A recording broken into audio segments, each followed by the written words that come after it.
Hello everyone, welcome to this video. So today I will show you how I mix this cue by James Minas. So this was performed by the Moscow Bow Tie Orchestra. More info in the description. Also if you want to check out James Minas, more info. But yeah, let's get into it. So just really quickly, I want to mention the editing part because when you get a live recording, it's very rare that everything will be perfect. Of course, depending on the orchestra, you might need to do more or less edits, but you can see here, that's the cue. And that's like all the takes, basically take 1, 2, 3, 4, 5. And it's like all the mics are, you can see here, that's all the separate mics. And each mic has obviously the same amount of takes. And yeah, as you can see, there is a bunch of cutting. Sometimes only a few seconds, sometimes a slower fade, sometimes a faster fade. The point is, if there is like a mistake that you really can't keep, you need to put another take in there. So you just take a selection and just slide it in the main comp. And that's quite an important step of mixing live orchestra. So I thought I would mention that. And then you can continue mixing. You can export the comp, basically. So the final consolidated final take, which you create from other takes. And then you can start mixing. But yeah, it's very rare that you would need to do no editing at all. So that's that. So I will link where you can listen to the whole piece in the description, but let's just compare a bit before and after mixing.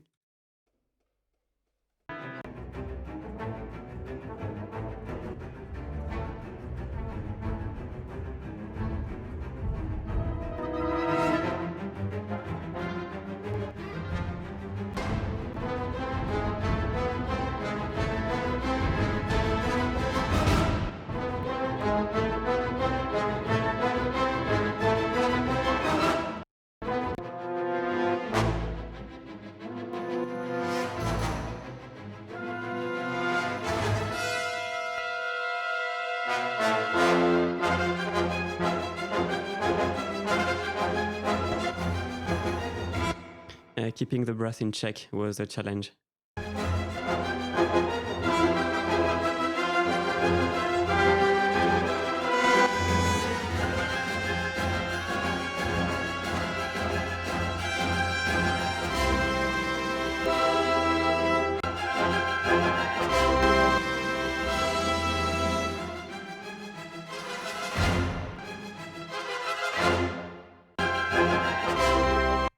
So yeah.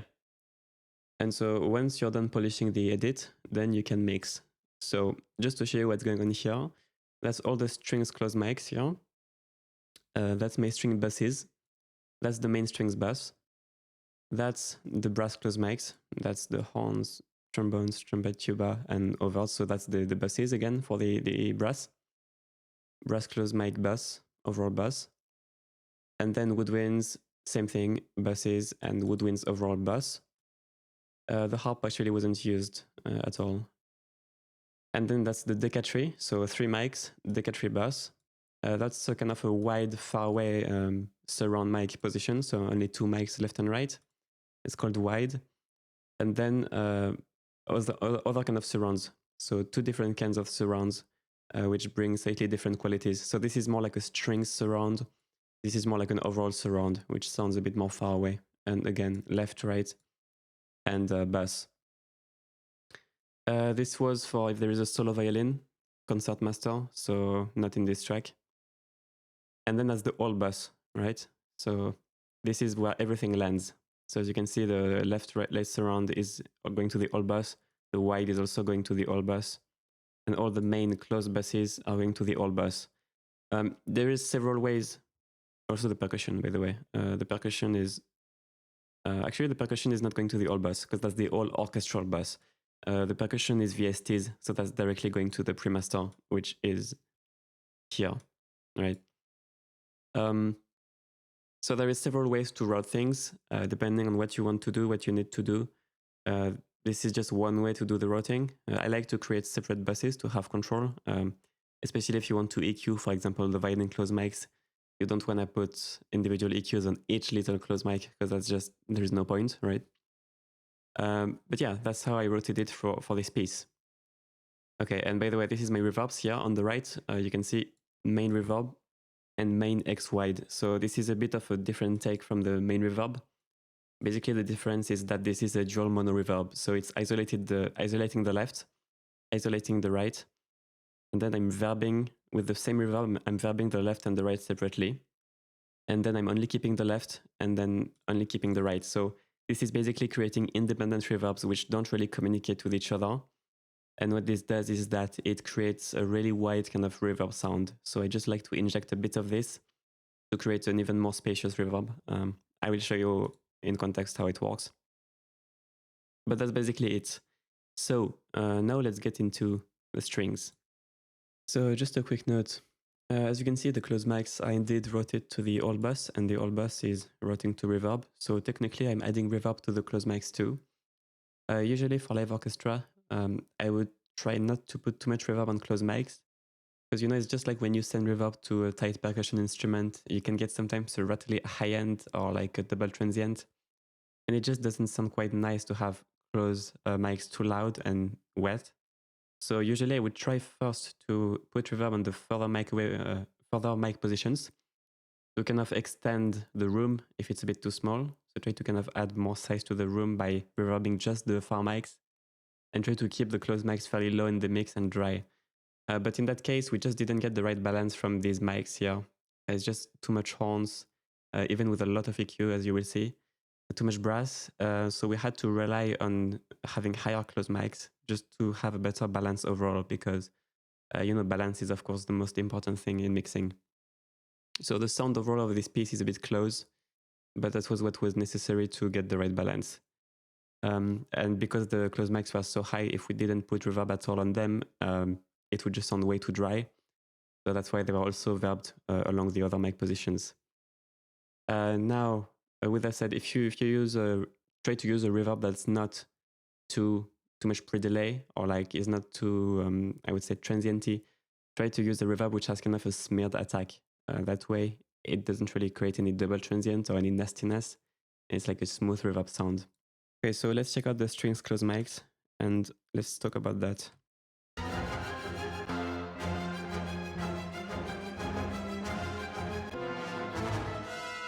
So as you can hear, lots of brass in the strings closed mics, and that's the main difference between live orchestra and libraries. When you mix live orchestra, you have bleed from all the other instruments. Even if they are somewhat isolated with panels during recording, you will get bleed. So when you EQ a specific closed mic section, you need to be careful to not over EQ, as you might affect the tone of other instruments that bleed into it as well. So you need to be careful to not over EQ. The panning is fairly hard, but again, this is just so specific to every recording because, as I said before, if the room is ideal, like you're at Abbey Road or Air Studios, you wouldn't use closed mics that high in the mix because the balance would be ideal mostly in the Decca tree and maybe in the surrounds, and you could get 80% of the mix probably from the Decca tree, right? But in that case, as you can see, the Decca tree here, it's fine. But the trombones are super loud. And for example, here the trumpets are gone, right?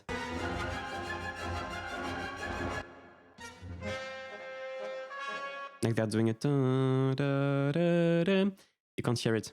So you can't rely, in that case, as I said before, on just the room mics. So let's check out how I treated these mics. So as you can see, fairly heavy panning. The reason is because the Decca tree is actually a little bit narrow sounding. It's not that narrow, but it just doesn't image a lot. So the overall stereo image will come from the combination of the mics, right? So we can kind of combine something more narrow and something more extremely panned. And that gives something in between. So if you already have super wide room mics, you might not need to pan the closed mics as much. You could probably just go like a bit less. But in that case, I pan them fairly hard also because it is a bit of a bombastic piece. So having it a bit over the top, really big and separated was the goal for this one. So let's check out different mics.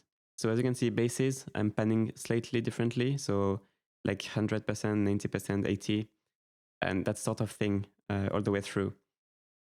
For the over mics, so this is kind of pairs of mics which are over the strings, just capturing the overall sound of the strings from a bit more of a distance. As you can see, I hard pan these. and I'm able to hard pan them because this is capturing many strings at once. So in the left channels, you will get the sound from the basses as well. And in the right channels, you would also hear the violins, of course, and brass and even tons of stuff. So I'm treating this more like a stereo pair. I'm not trying to be super directional with the others because really it's just capturing everything. I'm being a bit more directional with the close mics here. And so it's the same concept for all the close mics. So as you can see, trombones on the right here, because there is only two mics, I'm panning one 100% and another one only 50. Trumpets. The trumpets, I actually put one slightly on the left and one slightly on the right because it just sounded quite nice and it kind of spread the image a bit more. And the overall feel was quite centered, which is what I wanted. And then the tuba and the brass overs. The brass overs are mostly just trombones, which is why they're also on the right. And the horns actually have different mics for the bells and also overs. So the horns have their own overs, and the tuba and trombones also have their own overs, right?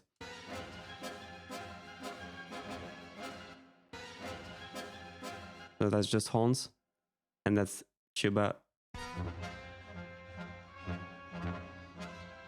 and trombones. So as you can see, the sound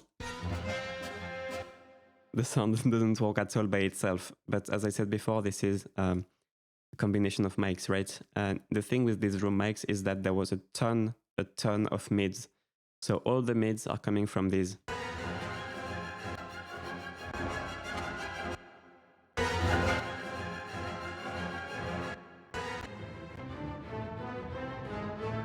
As you can see, the horns are fairly dark, but a lot more mid-rangey. So if I just combine everything, you still get a very full mid-rangey sound. So the close mics are more for detail and being able to hear the instruments if the balance is off. The trumpets in particular, you can see they were fairly high here and even more boosted here because we lack them in this recording. So the overs, let's check out the EQ. So just a bit of EQ. As I said before, nothing too crazy, at least for now. We're just softening the strings a bit.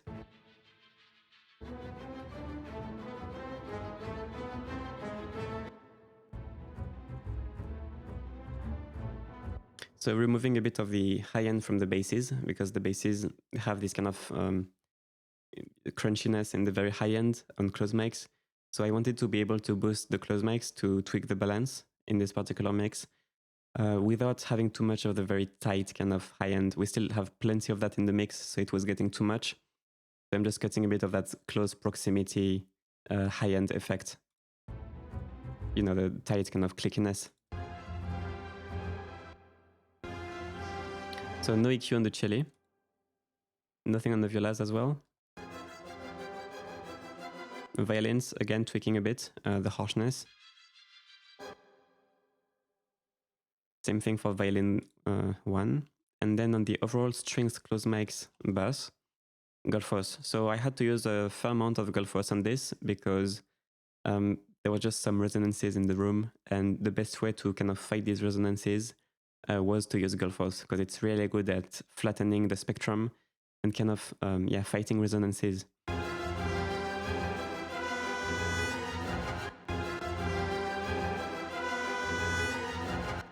Especially fighting the bleed. There was quite a lot of bleed sometimes from horns or brass, which was pushing the mids a bit too much, and it was adding up across all the mic positions and making the mids muddy. So this kind of individually targets problematic resonances when they happen, and it helps kind of restore balance, avoiding overly resonance buildups of certain instruments.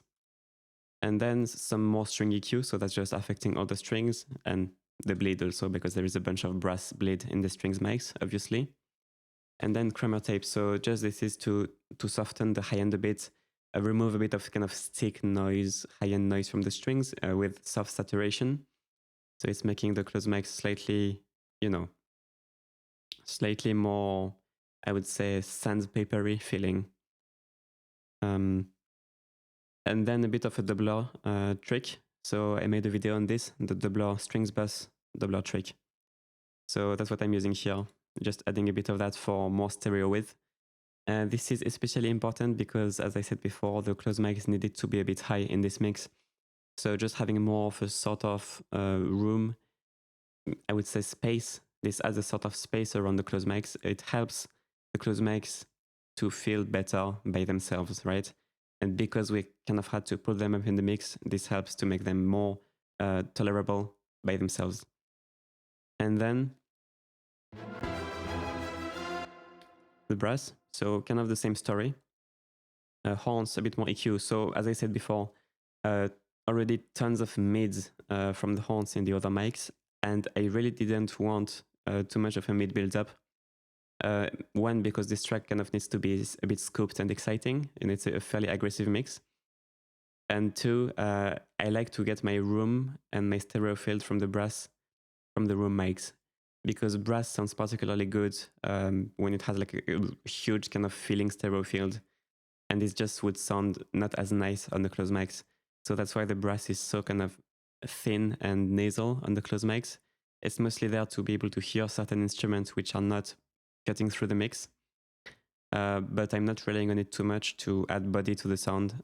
In this particular recording, the body had to come from these mics. They already had a ton of body, and I actually had to cut a lot of that. So let's check out the horns overs. So both the horns bell mics, the close mics, and the horns overs are sending to the horns bus.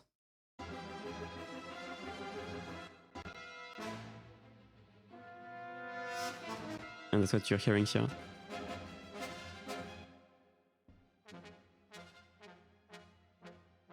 Trombones, again, not a whole lot of mids.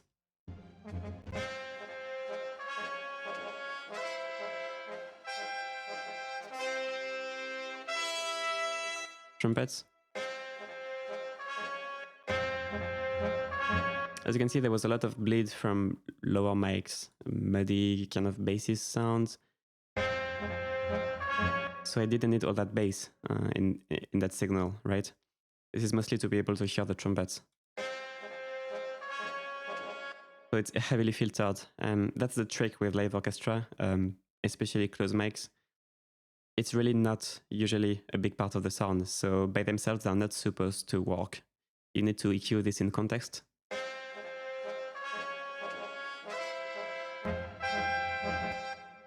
If I kept all these mids, it would just build up, and with the room mics, it would just end up being way too much. And then tuba. So I like the tuba because it adds a bit of a sub bump in areas, in some areas. So it's nice because of that.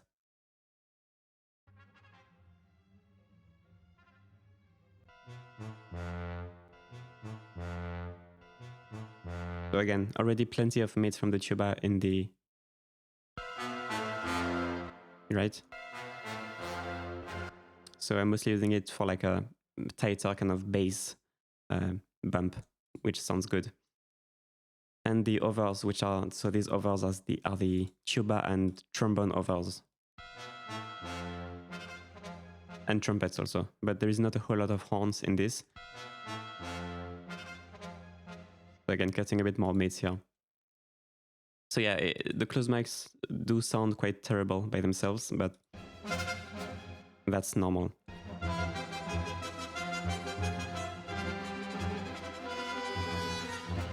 Here we lowered the trumpets fast notes because it was just not tight enough, so it was better to just lower them a bit.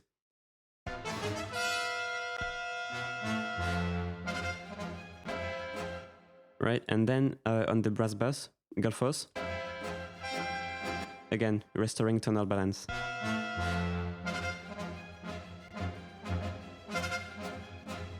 It just made the room tighter, basically. And even less mids in the brass bass.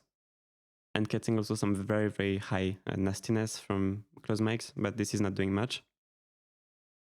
And okay, I got a bit of a room trick here. So stereo room, this is just adding a bit more space to the close mics. again, because we needed to rely on loud close mics for this mix, this adds a bit more distance to the close mics. As you can see, this is without, and you will see when I put it on, it adds a bit of distance.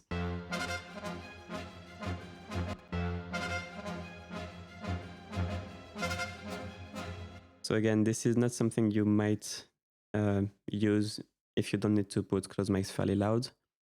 But in that case, it helps them be better just by themselves and allows you to push them louder on the mix if you need to restore balance. And then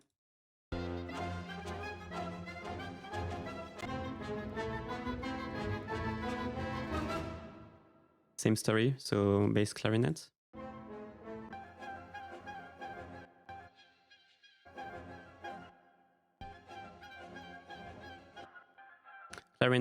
Clarinets, oboes can be clacky around like 1 and 2K.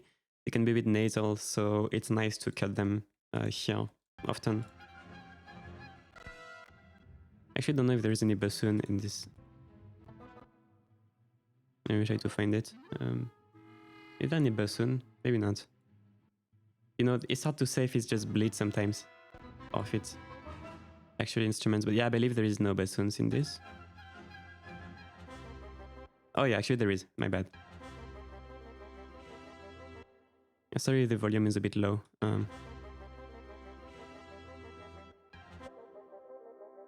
Yeah, just removing a bit of honkiness.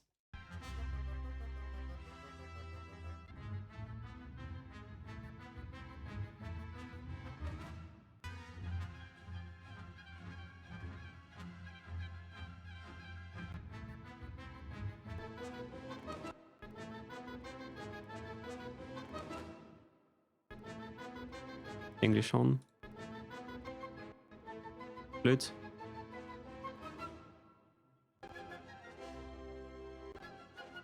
So yeah, again, as I'm making these moves, I try to keep keep in mind that there is so many signals actually going into these. So you're kind of EQing everything at once. Like you need to make moves that would usually work on like all the woodwinds, right? So typically speaking, woodwinds could be usually a bit too mid-rangey from like 1 to 3K. So you will see lots of moves around there because it would usually work. And you know, you need to do this while listening to the other woodwinds as well at the same time. And the others, I'm just capturing all the woodwinds. Yeah, that's pretty much representative of what these woodwinds needed, in my opinion. As you can see, as I turn this off, it's a bit more quacky.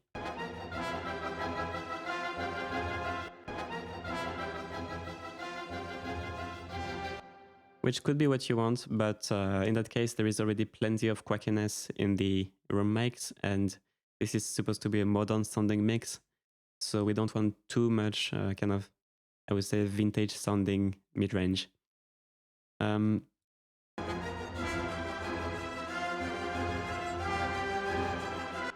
Okay, by the way, I will show you the automations at the end, but let's just continue going through the mics here. So decatry. By the way, there is nothing on the individual mics. As you can see, I'm only doing my EQing on the buses, right?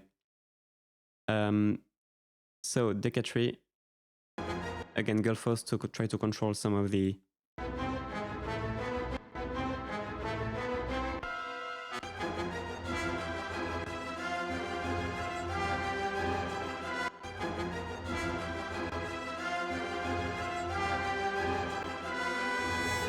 you know, it just sounds a bit nicer, a bit more balanced, a bit fuller. Actually, there is other cues in this album which benefited a lot more from Gullfoss because sometimes you had like one huge resonant note that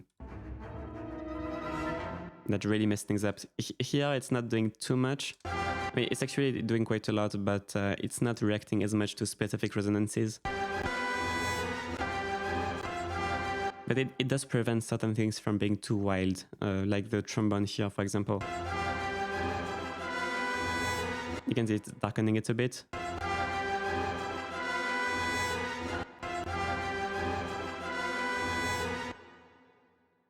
And so that's the Decca EQ.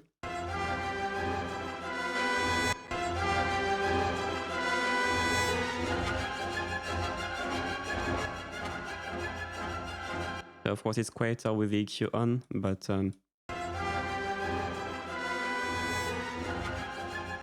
this is just a result of listening and trying to find which frequencies would, sound better. So there was a lot of kind of 3, 4K, like nasty build-ups overall by default. So I do have a lot of cuts here on the room mics, as you will see. So the strings wide. You see cuts here. And the final mic position.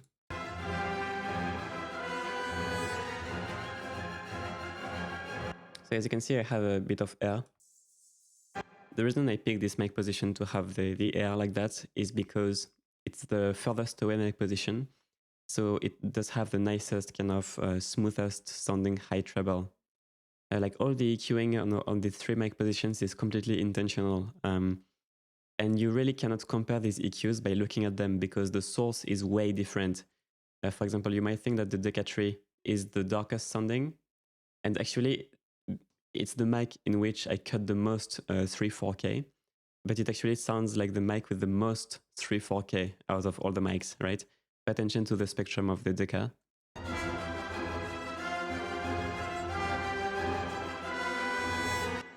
Compared to this. This is a bit more for like the high treble and the lower mids. And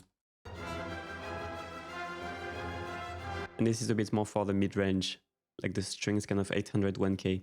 So they all have a role to play, right?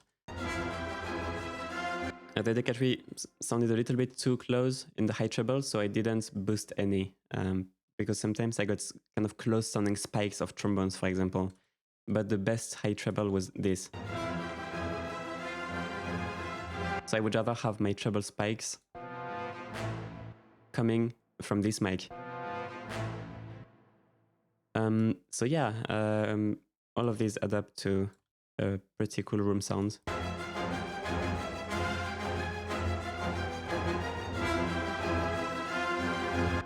Right, and then, oh yeah, let's check out the all bus, of course. So because there is still processing on the whole orchestra.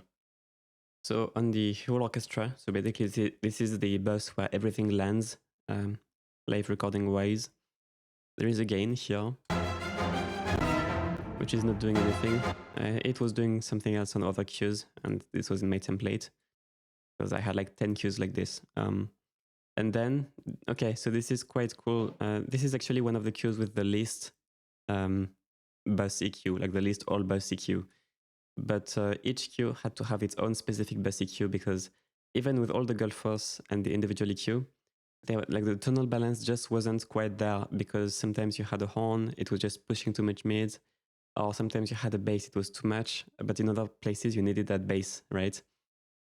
So I had to do a lot of specific moves depending on what's going on in the track. So as you can see, as I scroll around in the timeline here, this is the moves that it's doing, both fixed and dynamic EQ. This is actually probably the easiest cue. Like I had a cue, I had to do like 20 EQ points, right? And there is only this much automation lanes. And okay, so basically here at the beginning, it was just being a bit too muddy with the basses, right? Especially because I have some bass drum. I will go into the perk after, but I had some bass drum going on, so that was too much. But now, as the main part kicked in, the brass was getting too loud, and the brass was just taking over the whole orchestra. So in that case, I just restored back the bass, so I have enough bass to counterbalance the more mid-range instruments. And I slightly controlled all the brass instruments on the overall bus because, it was just like all the individual processing and balancing I did just wasn't quite there, right? So in that case, doing some small bus EQ can be cool. If I remove this, now it's a little bit quacky, mid-rangey, honky. But the intro is not honky at all.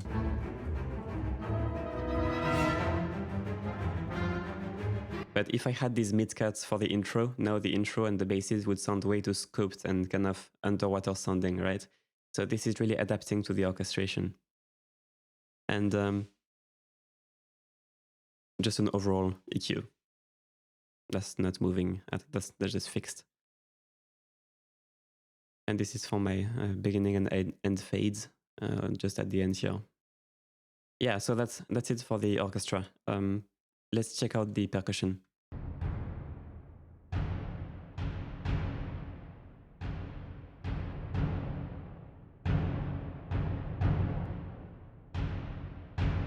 So this is bass drum. Sounds pretty exciting. I did a bunch of high-end, a bunch of reverb, same hall. Just to kind of, this helps bring more size to the orchestra. Obviously, this is not the biggest room of all time.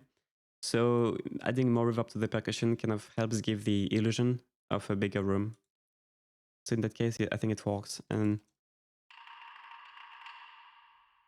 same thing here. I mean, I have EQ on this. I don't have any EQ actually. Claves, gyro. No EQ as well. These were just really good samples.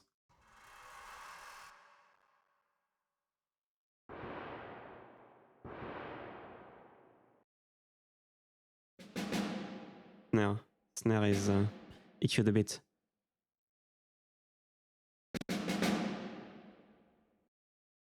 No reverb, yes. As you can see, no reverb. This is wet enough just by itself.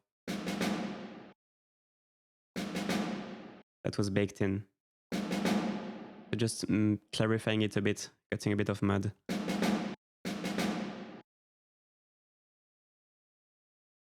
Tambourine. Reverb. EQ. This sounded a bit too close by default, so cutting the highs helps give more depth.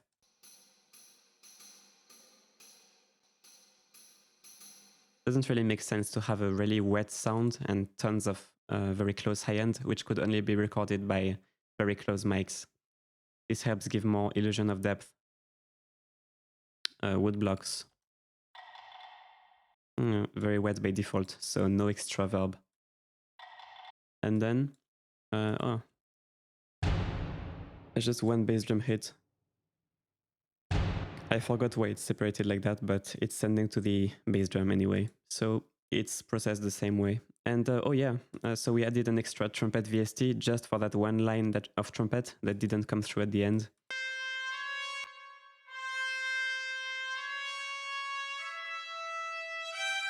Because if I actually mute that,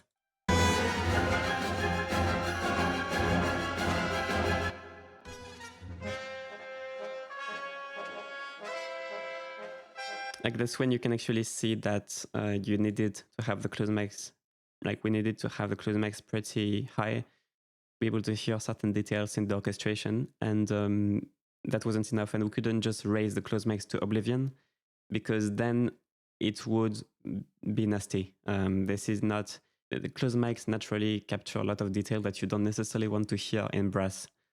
So at some point you have to use other tricks sometimes to make things sound good. In that case, trumpet library, CSB. We have some kind of room tone, you know, with this. We can't just raise close mics until you hear the instrument, because then the tone is just not good enough by itself. We can't raise this too high, or you don't get enough warm trumpet feel, right? Obviously. So it's all a balancing act. Okay, so let's check out the automations. So here we have some clip gain on the trumpet close, just because this part was a bit messy.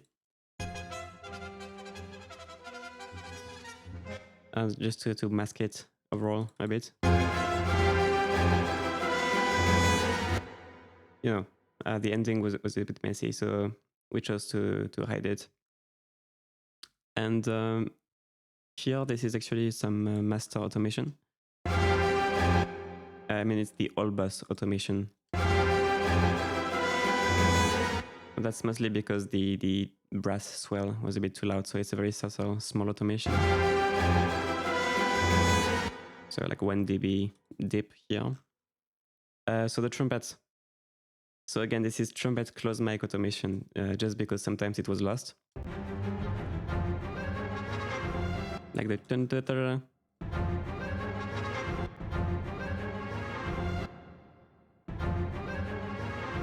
All right, this is what happens if you mute the closed mics. If you just rely on the room, yeah, there is no way that can be enough. So you need this.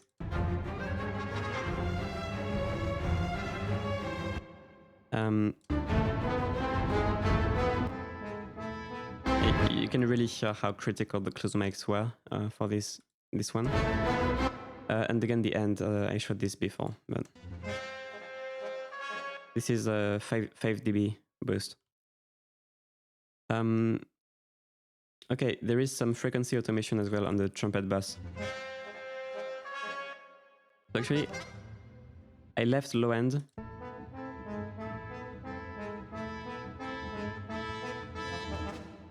So I try not to cut too much low end from everything in the closed mics, because it can cause phase issues to have low pass filters all the time, everywhere. Sorry, I mean high pass filters, even low pass actually, but high pass, because it's really kind of shift the phase. And in a live recording, if you can avoid shifting the phase everywhere, it's usually good.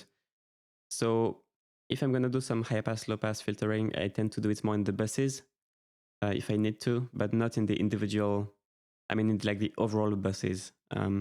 But I try not to do it too much in the individual tracks, because you don't want to shift the phase all over the place too much.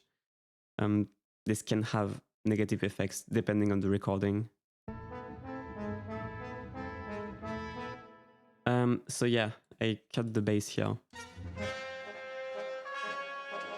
That's because there was just too much bleed from the other instruments, and as I had to raise the trumpets by 5 dB, I didn't want to raise the low bleed by 5 dB as well, right? Because if I raise the trumpet a whole ton to be able to hear them, and then I raise all the low kind of mud at the same time, 5 dB, it's just going to unbalance the mix and actually going to be hard. So because this is a fairly significant boost, I had to control what I'm actually boosting, right? This is why this is so filtered for this specific part. What else? Okay, so there is, yeah, all the master automation, which I showed before. Yeah, I mean, most of the editing was done in Pro Tools, so I don't have a whole lot of automations here. Mostly just bass control. So a bit on the percussion here.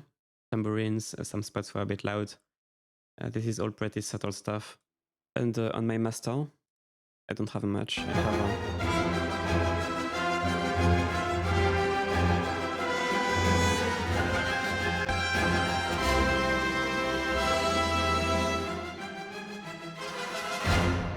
well, this compressor is not even doing anything.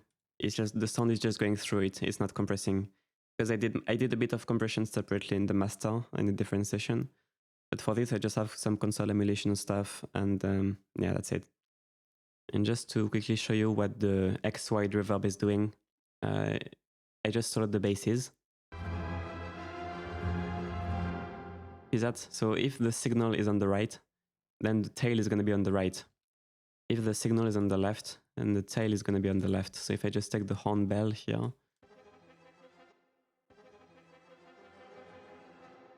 and now the tail is on the left. So because it's a dual mono reverb, it respects the intensity of the signal. So it's independent. Basically, it's like independent circuits for left and right. So what it does is that it adds a bit of a nice width and spread to a stereo reverb. So as you can see, the main one is still just a normal stereo, but alongside the X-wide, just both together, they add something nice. It kind of spreads it a little more. But yeah, just a few final thoughts for the live orchestra mixing, guys.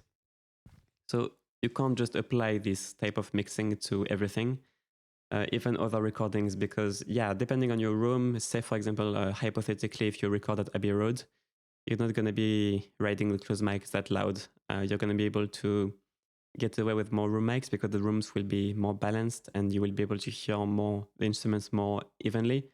And this is just the nature of having a great room, you know. In that case, as you could hear, we get some instruments which poke out more than others in the room mics, so we have to cheat a little bit and rely more on the closed mics to get a sound that's balanced. So again, it really depends. As you can see, the panning here is fairly hard. You don't have to pan this hard. This depends also how panned the room mics feel. In that case, the room mics felt wide, but not extremely wide, so I felt like I could be a bit aggressive on the close mics. Sometimes you get a deca tree that's kind of really far in the orchestra, so the violins already feel like super directional. In that case, the deca tree was just a little bit centered-ish. Oh, by the way, I forgot to mention something. See, I lowered the center channel of the deca tree. I lowered it compared to the left and right. I like to do this to get a wider sound. Many people do this. So I think it's 3 dB, a little 3 dB cut compared to the left and right. Deca tree center, I like to do that. So yeah, depending on the sound of the rooms, and I suggest starting with the rooms when you mix live orchestra, then you will decide what you do with the close, and it's going to depend. And I mean, guys, yeah, that's pretty much it. So don't hesitate if you have any questions about anything. And yeah, I will try to reply to the comments. So I will see you later, and cheers.